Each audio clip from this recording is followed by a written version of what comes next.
Hello friends, welcome to editorial analysis by simplified civil services. आज October 3 को total 4 article discuss किए जाएंगे।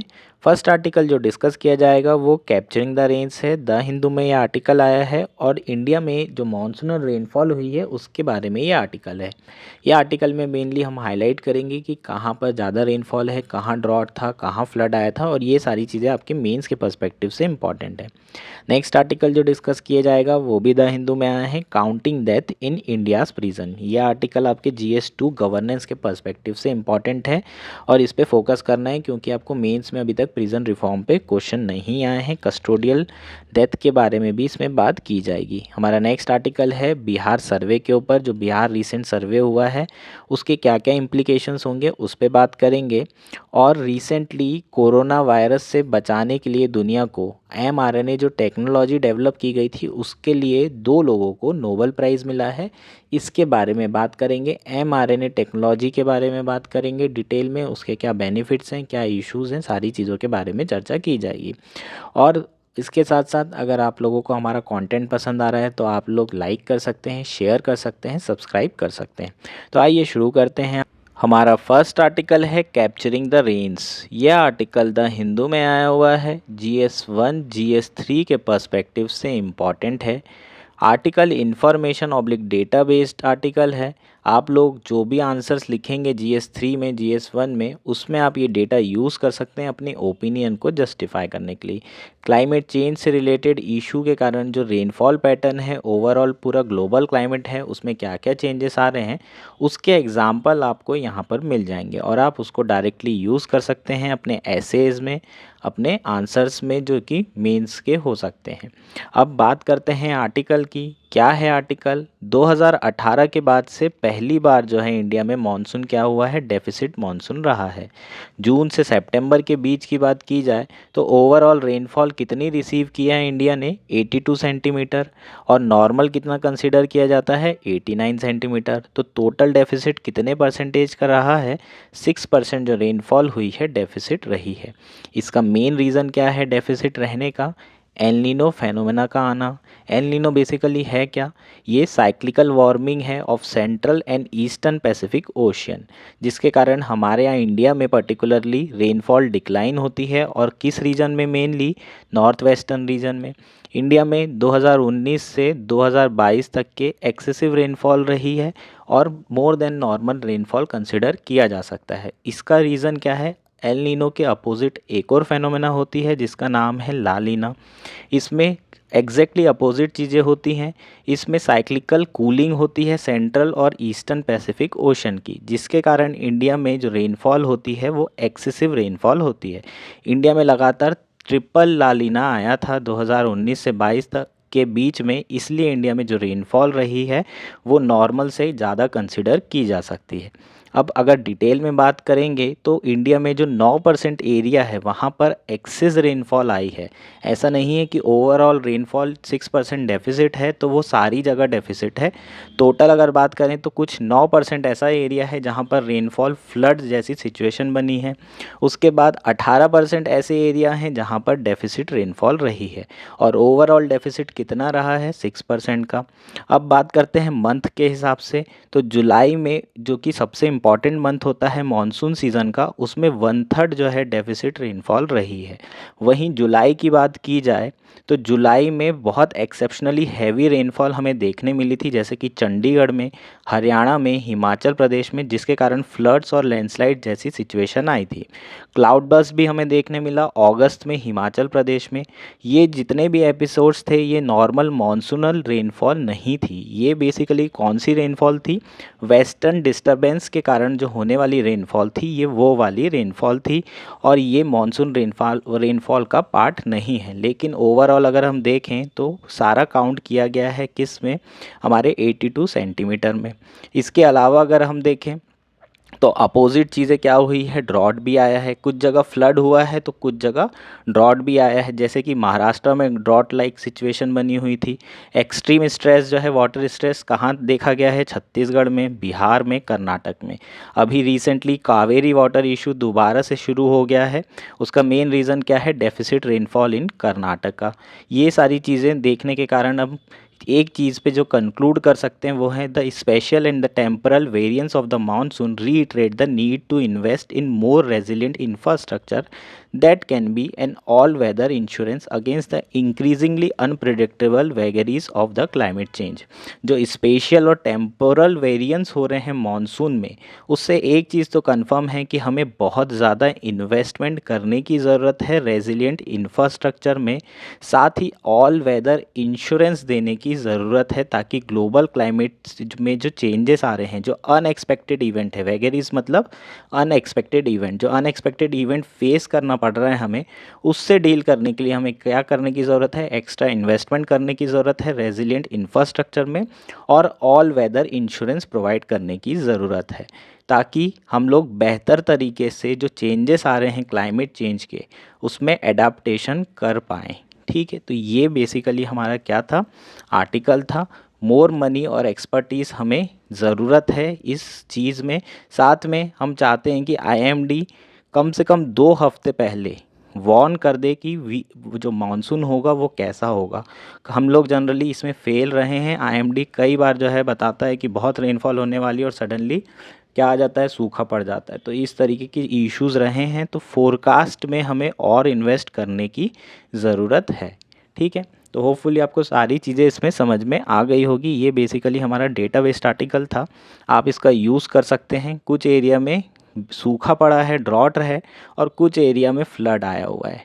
ठीक है, तो ये आप डायरेक्टली यूज़ कर सकते हैं, पैराडॉक्स की तरह यूज़ कर सकते हैं, आयरनी की तरह यूज़ कर सकते हैं अपने जो भी ऐसे होगा उसके इंट्रोडक्शन में, आंसर राइटिंग में।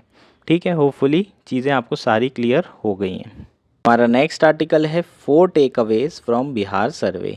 यह आर्टिकल इंडियन एक्सप्रेस में आया हुआ है और GS1 मेंस के पर्सपेक्टिव से आपके लिए इम्पॉर्टेंट है।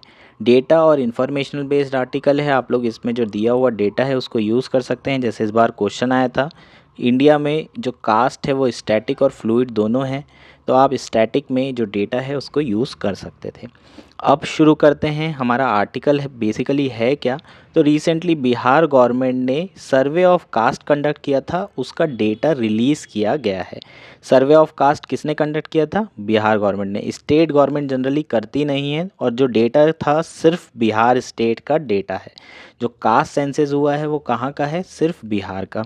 2011 में केंद्र सरकार द्वारा कास्ट सेंसस किए गए थे, उसका डेटा रिवील करने की बात की जा रही है। बिहार गवर्नमेंट और अन्य गवर्नमेंट, स्टेट गवर्नमेंट ने ये सारी चीज़ें बोली थी कि सरकार, केंद्र सरकार को ये डेटा क्या करना चाहिए, रिलीज़ करना चाहिए। अपोजिशन की भी ये डिमांड रही है, पर केंद्र सरकार अपने रीजंस के कारण ये डेटा रिलीज़ नहीं कर रहा था। तो स्टेट गवर्नमेंट ने 2022 में ऑल पार्टी मीटिंग रखी बिहार स्टेट गवर्नमेंट ने, और वहाँ जो है ये रिजोल्यूशन पास किया गया कि हम लोग क्या करेंगे, खुद से ही सर्वे करेंगे कास्ट का। 2022 में ये रिजोल्यूशन पास हुआ। 2 फेजेज़ में क्या हुए, ये सर्वे कंडक्ट हुए। जनवरी में पहला हुआ फर्स्ट फेज़, और दूसरा फेज़ अप्रैल में हुआ। लेकिन इसे हाई कोर्ट में चैलेंज कर दिया गया। क्या कहा गया कि स्टेट गवर्नमेंट कॉम्पिटेंट अथॉरिटी नहीं है सेंसस से रिलेटेड डेटा कंडक्ट करने की, है ना। जो सेंसस है वो कंडक्ट करने के लिए कॉम्पिटेंट अथॉरिटी कौन है, सेंटर गवर्नमेंट ही है। अकॉर्डिंग टू 1948 सेंसस एक्ट, जब तक के सेंटर गवर्नमेंट नोटिफिकेशन जारी नहीं करती है, एग्जीक्यूटिव नोटिफिकेशन जारी नहीं करता है, तब तक के स्टेट गवर्नमेंट कोई भी सर्वे नहीं कर सकता, ऐसा क्लियरली लिखा गया है। तो इसे हाई कोर्ट में क्या किया गया, चैलेंज। हाई कोर्ट में स्टे लगा, लेकिन बाद में जो है हाई कोर्ट ने माना कि स्टेट गवर्नमेंट कॉम्पिटेंट अथॉरिटी है और वो जो है ये सर्वे कर सकती है। उसके बाद रिसेंटली इसके रिज़ल्ट रिलीज़ किए गए, और उसके जो रिज़ल्ट हैं, जो डेटा है, उसकी बात करते हैं। अब जो एक्सट्रीमली बैकवर्ड क्लास है प्लस ओबीसी है, अगर हम दोनों को ऐड कर दें तो टोटल 63% पॉपुलेशन जो है अन्य पिछड़ा वर्ग और एक्सट्रीमली बैकवर्ड क्लासेस में आते हैं। बिहार की बात की जा रही है, इंडिया की बात नहीं की जा रही है, इसको याद रखना है। तो 63% जो पॉपुलेशन है वो एक्सट्रीमली बैकवर्ड क्लास है और ओबीसी है। और जनरल कैटेगरी या जो फॉरवर्ड कास्ट है वो केवल कितनी है, 15.5%। उसके बाद एससी की बात करें तो एससी टोटल 19% है, मतलब जनरल से ज़्यादा तो एससी है, और एसटी केवल 1.68% है। अब बात करते हैं कि ईबीसी में क्या आता है। एक्सट्रीमली बैकवर्ड क्लास में 130 कास्ट आती है, जो कि ओबीसी से भी ज़्यादा पिछड़ी कहलाती है। और इसमें जो डोमिनेटिंग कास्ट है वो यादव्स है, कुर्मी है। और अलग कौन कौन सी कास्ट है इसमें, धनुक है, कहार है, नाई है, नोनिया है, ये सारी एक्सट्रीमली बैकवर्ड कास्ट में आते हैं। अब बात करते हैं कि इसके इम्प्लीकेशंस क्या क्या हो सकते हैं। इसके इम्प्लीकेशन क्या होंगे, एक तो कास्ट बेस्ड जो फॉल्ट लाइन है वो और बढ़ जाएगी। यही कारण था कि जो केंद्र सरकार है ये डेटा रिलीज़ नहीं कर रही थी। उसके बाद आइडेंटिटी बेस्ड पॉलिटिक्स जो है वो और बढ़ जाएगी यहाँ पर, है ना। जो बहुत सारी लोकल गवर्नमेंट है वो इन्हीं ओबीसी बेस्ड जो है राजनीति कर रही हैं। जैसे कि अभी जो गवर्नमेंट है, नीतीश कुमार जो चीफ मिनिस्टर हैं वो बेसिकली ओबीसी के ही लीडर माने जाते हैं। तो caste based identity based politics और बढ़ जाएगी। कहाँ पर, बिहार में। Demand for release of all India data, ये भी बढ़ जाएगी। अब बाकी जो है स्टेट वाले क्या कहेंगे, या तो डिमांड करेंगे सेंट्रल गवर्नमेंट से या फिर वो भी खुद से सर्वे करेंगे। ठीक है। उसके बाद जो ओबीसी रिजर्वेशन की डिमांड है वो और बढ़ जाएगी। 27% ऑलरेडी रिजर्वेशन है, लेकिन ये डिमांड आने वाले समय में और बढ़ने वाली, क्योंकि मेजॉरिटी पॉपुलेशन किसकी है, ओबीसी की है। साथ साथ एक जो इम्पॉर्टेंट इम्प्लीकेशन इसका होने वाला है वो है debate on 50% ceiling reservation will reopen. इसका मतलब जो 50% सीलिंग लगाई गई थी सुप्रीम कोर्ट के द्वारा इंदिरा साहनी केस में, वो दोबारा से रीओपन होने वाली है। बहुत सारे लोगों ने क्लेम किया था कि जो 50% सीलिंग है वो बेसिकली क्या है, आर्बिट्री नेचर की। और आने वाले समय में जो रिजर्वेशन है उससे रिलेटेड पॉलिटिक्स और बढ़ने वाली है, और रिजर्वेशन आने वाले समय में और बढ़ने की संभावनाएं हैं। तो बेसिकली ये सारी चीज़ें क्या हो जाएगी, इसके इम्प्लीकेशंस हो जाएंगे। होपफुली आपको ये आर्टिकल अच्छे से समझ में आ गया होगा। सारी चीज़ें हमने इसमें कवर कर दी है। नेक्स्ट आर्टिकल है counting death in India's prison. यह आर्टिकल द हिंदू में आया हुआ है और आपके GS2 गवर्नेंस के पर्सपेक्टिव से बहुत इंपॉर्टेंट है। अभी तक के प्रिजन रिफॉर्म के ऊपर मींस में क्वेश्चन नहीं आए हैं। प्रीलिम्स में लगातार 2 साल से प्रिजन्स के ऊपर क्वेश्चन आ रहे हैं। नेक्स्ट ईयर भी आपको हो सकता है क्वेश्चन पूछा जाए, आपको हो सकता है पूछ लिया जाए कि ये कमेटी किससे रिलेटेड है। जैसे कि प्रिजन रिफॉर्म से रिलेटेड कमेटी के नाम आप लोगों को तो पता ही होंगे। पहला है मुल्ला कमेटी, और दूसरा 2018 में सुप्रीम कोर्ट के द्वारा कमेटी बनाई गई थी, कमेटी ऑन प्रिजन रिफॉर्म। कौन था उसका हेड, जस्टिस अमिताभ राव। ये दोनों नाम आपको याद रखना है, स्टैटिक है। दोनों चीज़ें आपके प्री और मेंस दोनों में काम आएगी। तो हम लोग इस आर्टिकल में कस्टोडियल डेथ के बारे में बात करेंगे, उससे रिलेटेड क्या क्या प्रोविजंस हैं आईपीसी में, सीआरपीसी में, और उस क्यों क्या क्या रीजंस है कस्टोडियल डेथ के। उसके बाद अननेचुरल डेथ, सुसाइड से रिलेटेड बहुत सारी चीज़ों के बारे में बात करेंगे। क्या क्या प्रोविज़न जो है किए जा रहे हैं, क्या क्या रिकमेंडेशन सुप्रीम कोर्ट की जो कमेटी है उनके द्वारा दी गई है।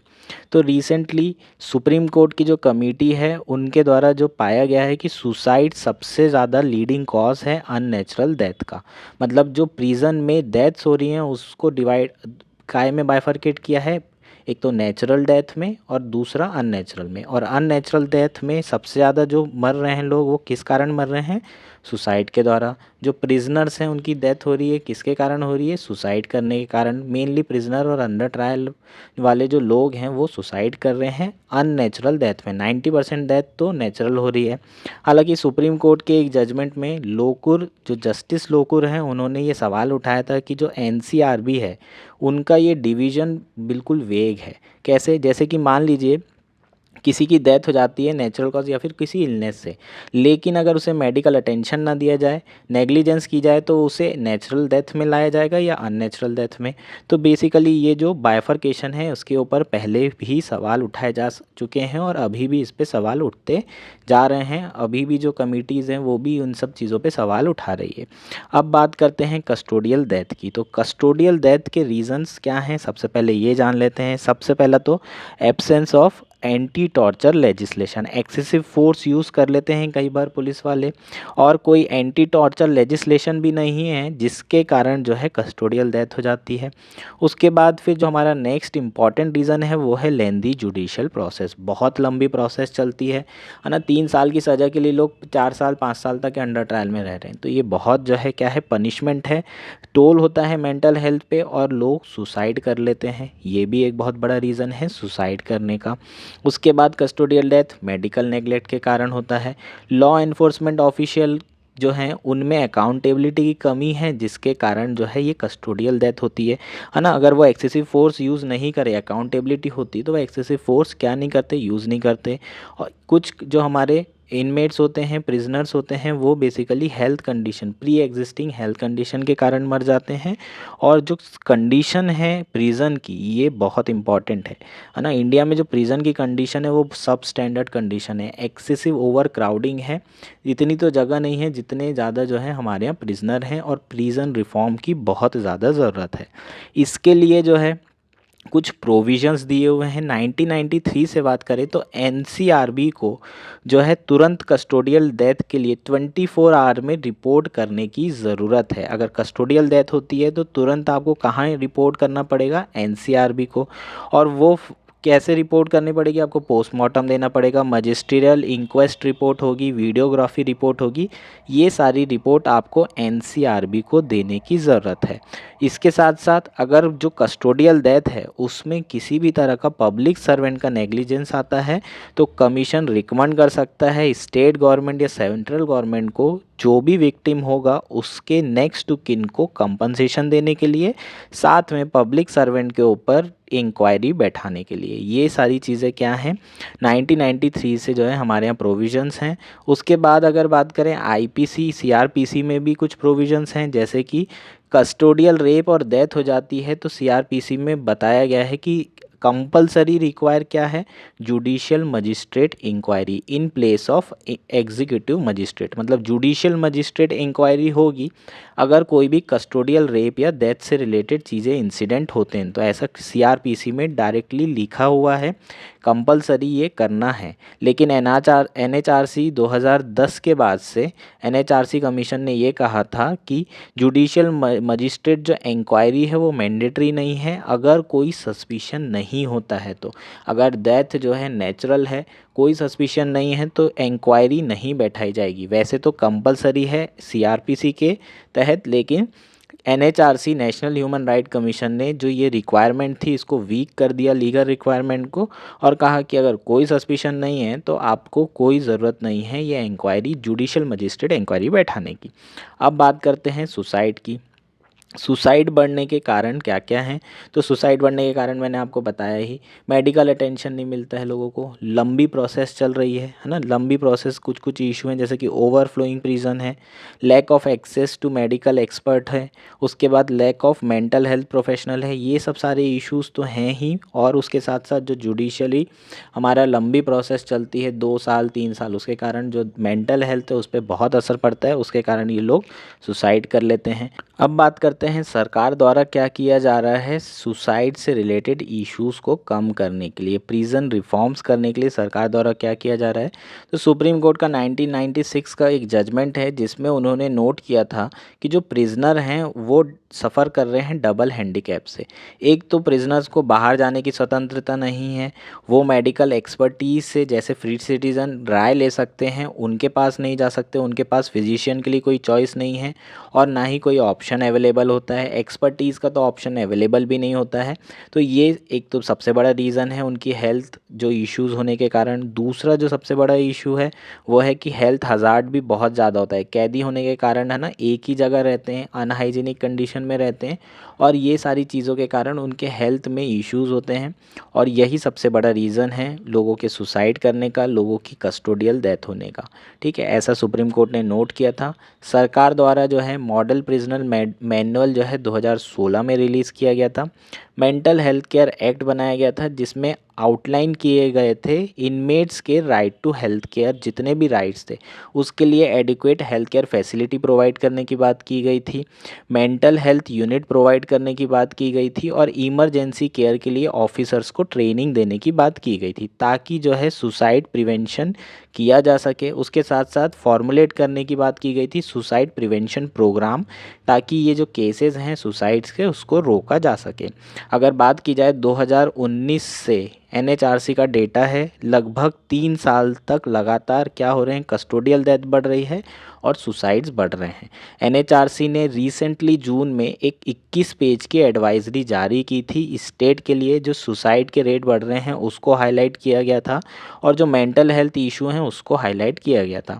सुप्रीम कोर्ट ने भी जो अभी रिसेंटली कमेटी बनी थी 2018 में, जिसका मैंने अभी जिक्र भी किया था, जस्टिस अमिताभ राव कमेटी ने, उन लोगों ने भी सिमिलर रिकमेंडेशन दी है। तो इश्यूज़ तो मैं पहले ही डिस्कस कर चुका हूँ कि ओवर क्राउडिंग है, मेडिकल एक्सपर्ट की कमी है, वैकेंसीज़ बहुत है ना, और वैकेंसी में भी इनइक्वालिटी है। बिहार वगैरह में वैकेंसी कहीं ज़्यादा है, बिहार उत्तराखंड में 60% जो पोजीशंस है वो वैकेंट है। तो बहुत सारे जो स्टाफ है उसकी कमी है, मेडिकल एक्सपर्ट्स की बहुत ज़्यादा कमी है, जिसके कारण ये सब सारे इश्यूज़ हो रहे हैं। और रिकमेंडेशन क्या दी गई, एक तो मेन जो रिकमेंडेशन दी गई मेंटल हेल्थ से रिलेटेड में, उसमें कहा गया कि टेलीफोन सर्विस प्रोवाइड करना ज़रूरी है। जितने भी प्रिजनर हैं वो अपने फैमिली से, अपने फ्रेंड से बातचीत करेंगे तो वो लोगों की जो मेंटल हेल्थ होगी वो बेहतर होगी, आइसोलेशन में नहीं रहेंगे। उनको न्यूज़पेपर एक्सेस प्रोवाइड करने की ज़रूरत है ताकि वो आइसोलेशन फील ना करे और कोई हार्मफुल एक्टिविटी ना करे। उसके साथ साथ स्ट्रिक्टली गाइडलाइंस दी गई थी कि कुछ भी ऐसे रोप, ग्लासेस, वुडन लेडर, पाइप्स, इन सारी चीज़ों को स्क्रीन करना है जेल में एंट्री के समय में कि कोई व्यक्ति ये सारी चीज़ें लेके तो नहीं आ रहा है या फिर कुछ ऐसी चीज़ें रखा तो नहीं है जिससे वो सुसाइड कर सकता है। सीसीटीवी इंस्टॉल करने की भी बात की गई है ताकि ये सारी चीज़ों को रोका जा सके। लेकिन इसके अलग इश्यूज़ भी हैं। इसके कारण जो प्राइवेसी है, पूरे समय सर्वेलेंस होगा और राइट ऑफ प्रिजनर जो है उनकी थोड़ी बहुत जो प्राइवेसी रहती है वो भी वायलेट होगी। तो ये सारी चीज़ें करने की ज़रूरत है ताकि हम लोग क्या कर सकें, हम लोग सुसाइड को रोक सकें। ठीक है, ये सारी चीज़ें प्रिजन रिफॉर्म में आएगी। ये सारी चीज़ें आपको प्रिजन रिफॉर्म में लिखना पड़ेगा। और साथ साथ अगर आपको अलग से क्वेश्चन आ जाता है कि सुसाइड जो बढ़ रहे हैं उसके रीजंस क्या हैं और उसके लिए सरकार के क्या क्या रिकमेंडेशन है, क्या क्या सरकार कर रही है, तो ये सारी चीज़ें आप नोट डाउन कर सकते हैं, लिख सकते हैं। होपफुली ये आर्टिकल आपको समझ में आ गया होगा। ये आर्टिकल इम्पॉर्टेंट है आपके मेंस के पर्सपेक्टिव से, क्योंकि अभी तक के गवर्नेंस में प्रिजन रिफॉर्म आया नहीं है। दोनों कमेटी का नाम याद रखना है, मुल्ला कमेटी, अमिताभ राव कमेटी। ये दोनों कमेटी आपको पूछा जा सकता है। ठीक, ये हमारा आर्टिकल हो गया। हमारा आज का लास्ट आर्टिकल है they help protect the world from the corona virus. यह आर्टिकल इंडियन एक्सप्रेस में आया हुआ है और GS3 के पर्सपेक्टिव से काफ़ी ज़्यादा इंपॉर्टेंट है। साइंस एंड टेक्नोलॉजी से रिलेटेड है। RNA टेक्नोलॉजी, mRNA टेक्नोलॉजी से ये आर्टिकल रिलेटेड है। mRNA वैक्सीन से ये आर्टिकल रिलेटेड है। उसके क्या क्या एडवांटेज होंगे उसके बारे में हम बात करेंगे। रिसेंटली क्या हुआ है, रिसेंटली 2023 के नोबेल प्राइज़ अनाउंस हुए हैं और कैटेलिन कैरिको और ड्रू विस्मैन को नोबेल प्राइज़ दिया गया है मेडिसिन फील्ड में। किस लिए दिया गया है, इनके द्वारा mRNA टेक्नोलॉजी को डेवलप किया गया था। mRNA टेक्नोलॉजी को डेवलप तो किया ही गया था और उसको पॉसिबल भी किया था कि उससे वैक्सीन बनाई जा सके, क्योंकि उससे होने वाले जो इन्फ्लेमेशन रिएक्शन है हमारे बॉडी के द्वारा उसको बिल्कुल नलीफाई किया गया था इनकी रिसर्च के द्वारा। जिसके कारण रिसेंटली जो mRNA कोविड वैक्सीन बनी है वो उसका मेन रीज़न क्या है, ये mRNA टेक्नोलॉजी का डेवलप करना। इनको कोविड वैक्सीन के लिए नहीं दिया गया है ये नोबेल प्राइज़, इनको सिर्फ mRNA टेक्नोलॉजी एनेबल करने के लिए ये दिया गया है। बेसिकली इनकी रिसर्च थी कि जो इन्फ्लेमेशन है उसको कैसे एलिमिनेट किया जाए। ठीक है, तो ये बेसिकली हमारा पूरा का पूरा आर्टिकल रहेगा, इसी पे हम डिटेल में चर्चा करेंगे। अब बात करते हैं, अगर आपको ये प्रोसेस के बारे में जानकारी है तो आपको बहुत ईजीली समझ में आ जाएगा mRNA टेक्नोलॉजी है क्या। DNA के थ्रू ट्रांसक्रिप्शन मेथड से mRNA बनाया जाता है और mRNA के से प्रोटीन सिंथेसिस किया जाता है। mRNA में क्या होता है, to carry protein information from DNA। DNA से प्रोटीन इन्फॉर्मेशन किसको मिलती है, mRNA को, और वो mRNA ट्रांसलेट करता है प्रोटीन इन्फॉर्मेशन को हमारी बॉडी के अंदर, फिर प्रोटीन बनाया जाता है, प्रोटीन सिंथेसिस होता है mRNA के थ्रू। प्रोसेस कौन सी यूज़ होती है, इसको बोलते हैं ट्रांसलेशन। DNA से mRNA ट्रांसक्रिप्शन और mRNA से प्रोटीन ट्रांसलेशन होता है। ठीक है, ये आपको समझने की ज़रूरत है, ये बेसिक है। अब शुरू करते हैं हमारा जो मेन आर्टिकल है। अब बात करते हैं, जो सारी वैक्सीन्स होती हैं वो सिर्फ एक प्रिंसिपल पे काम करती है। आपकी बॉडी में नॉन लीथल फॉर्म में क्या डाला जाएगा, इंजेक्ट किया जाएगा। आपकी नॉन लीथल फॉर्म में पैथोजन को इंजेक्ट किया जाएगा। वो पैथोजन को आपकी बॉडी क्या करेगी, उसको पहचान लेगी, उसके लिए एंटीबॉडी बनाएगी और जब रियल इन्फेक्शन आएगा तो उससे फाइट किया जा सकेगा। mRNA वैक्सीन के थ्रू हम लोग क्या प्रोवाइड कर रहे हैं, जेनेटिक कोड प्रोवाइड कर रहे हैं। जेनेटिक कोड हम mRNA के थ्रू क्या करते हैं, अपनी बॉडी में इंजेक्ट करते हैं, जिसमें प्रोटीन के लिए कोड होगा, जो प्रोटीन सिंथेसिस होगा उसके लिए कोड होगा, और जो प्रोटीन बनाया जाएगा वो कौन सा प्रोटीन होगा, वो वायरल प्रोटीन होगा। जैसे कि कोविड-19 वैक्सीन की बात करते हैं तो उसमें स्पाइक प्रोटीन का यूज़ किया गया था। अगर स्पाइक प्रोटीन दो तरीके से हम इंजेक्ट कर सकते हैं, एक तो डायरेक्टली इंजेक्ट कर सकते हैं, दूसरा में जेनेटिक कोड की mRNA में मैंने कोड बता दिया कि इस प्रोटीन को कैसे बनाया जा सकता है। तो mRNA जब हमने इंजेक्ट किया तो उसमें कोड था, जेनेटिक कोड, और फिर बॉडी अपनी मैकेनिज़्म, जो ह्यूमन की अंदर जो मैकेनिज़्म चल रही है उसके थ्रू ये प्रोटीन सिंथेसिस करेगा। तो प्रोटीन, वायरल प्रोटीन जो है जब सिंथेसिस हो जाएगा तो हमारी बॉडी क्या करेगी, एंटीबॉडी डेवलप कर लेगी उसके अगेंस्ट में। और जब रियल इन्फेक्शन आएगा, एक्चुअल इन्फेक्शन आएगा, तो वो बेसिकली क्या करेगा, एंटीबॉडीज़ जब पहले से बनी रही होगी वो डायरेक्टली फाइट कर पाएगी।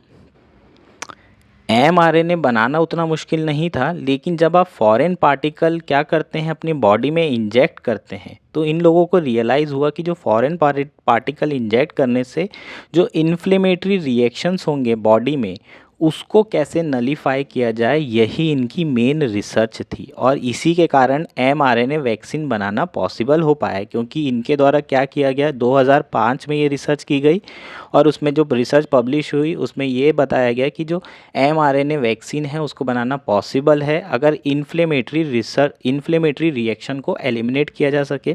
इनके द्वारा वो इन्फ्लेमेटरी जो रिएक्शन है बॉडी का उसको एलिमिनेट किया गया, और इसीलिए जो है इन्हें नोबेल प्राइज़ मिला है। ठीक है, तो इन्होंने क्या देखा कि शुरुआत में कि बहुत ज़्यादा इन्फ्लेमेशन हो रहा था, जो लैब में बना रहे थे इन लोग आरएनए, वो बहुत ज़्यादा इन्फ्लेमेशन बॉडी में कर रहा था। इन्फ्लेमेशन का मतलब है कि जब बाहर से फॉरेन पार्टिकल आते हैं तो आपकी बॉडी उस पर अटैक करती है, और उसके कारण कई बार क्या होता है, उसके कारण आपके जो बॉडी के पार्ट्स होते हैं उस पर भी अटैक कर देती है, और उसके कारण आपके बॉडी के पार्ट्स जो है अफेक्ट होते हैं और आपकी जान भी जा सकती है। तो उसको एलिमिनेट करने के लिए इन लोगों ने रिसर्च की। इन्होंने लैब में mRNA मॉलिक्यूल्स डेवलप किया जो कि यूनिफॉर्म थे, लेकिन इन्होंने देखा कि एनिमल सेल कल्चर के थ्रू जो mRNA बन रहे हैं उसमें ये रिस्पॉन्स ट्रिगर नहीं हो रहा है, जबकि लैब में जो यूनिफॉर्म mRNA मॉलिक्यूल्स बन रहे हैं उसमें ये हो रहा है।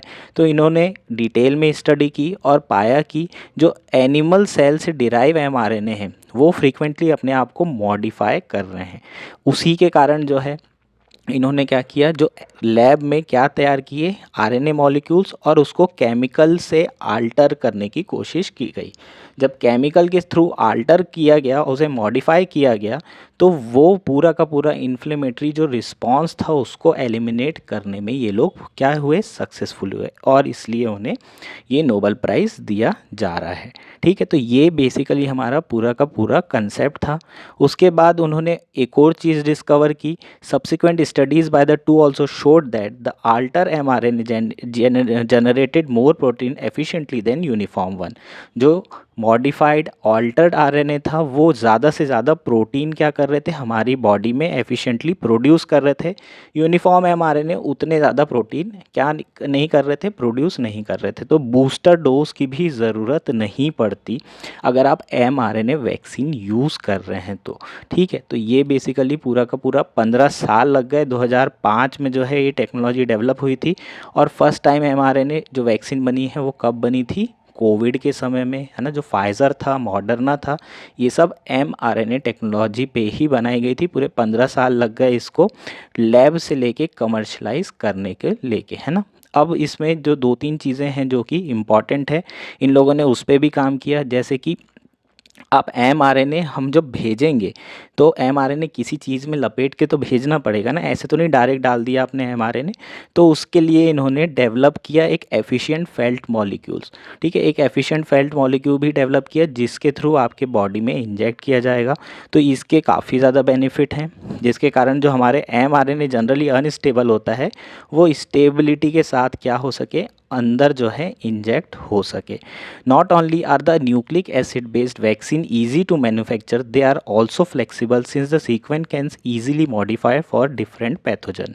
एक जो सबसे इम्पॉर्टेंट है mRNA का बेनिफिट, जैसे कि कोविड के वेरिएंट्स थे वो बदलते जा रहे थे, और mRNA जो वैक्सीन है उसको चेंज करना, आल्टर करना बहुत आसान है। तो जैसे जैसे वेरिएंट बदलते जाएं, आरएनए वैक्सीन में हल्का फुल्का चेंजेस करने से हमारे को नई वैक्सीन बनाने के लिए शुरुआत से काम नहीं करना पड़ेगा, और थोड़ा बहुत मॉडिफिकेशन करके न्यूअर वेरिएंट्स के लिए भी हम उस वैक्सीन को यूज़ कर सकते हैं। ये इसका सबसे बड़ा एडवांटेज था, ठीक है, mRNA वैक्सीन का। और mRNA वैक्सीन फ्यूचर में जो है थ्योरेपेटिक जो प्रोटीन है उसको डिलीवर करने के लिए भी यूज़ करी जा सकती है, जिससे हम कैंसर जैसी डिसीज़ को डायरेक्टली फाइट कर सकते हैं।